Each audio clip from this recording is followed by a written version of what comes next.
Justice isn't argued, it's built with knowledge, courage, and conviction.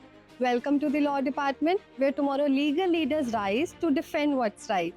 Located near two metro stations, Dwarka Sector 9 and Dwarka Sector 10, along with its close proximity to Dwarka Court, the institute ensures real-time connectivity and legal world opportunities for the students.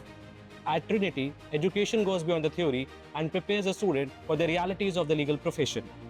With a strong academic foundation and practical exposure at TIPS Dwarka, we empower our students to become future leaders in the fields of corporate law, litigation, and public policy. With our specialized initiative like Satyakshi, we provide specialized classes focusing on syllabus of competitive exams. At our institution, they believe that learning goes beyond the classroom, and our student society plays a vital role in shaping their future as legal professionals. We have numerous societies in our department. Firstly, we have Environmental Law Center. It promotes legal awareness on environmental issues.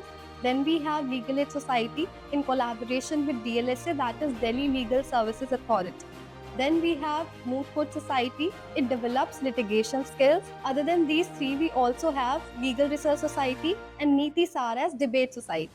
At TIPS, we not only educate our future lawyers, we nurture change makers. Guided by experienced faculties and industry experts, students gain a strong understanding of legal principles through interactive sessions, research opportunities, seminars, and workshops. At TIPS Dwarka, students learn in a modern and dynamic environment with proper smart classrooms, well-equipped libraries, and advanced legal material. The Moot Court Room and Legal Aid Clinic provide students with a valuable practical exposure. One decision today can shape your entire tomorrow. Make it count. Join Trinity Dwarka and let the journey begin.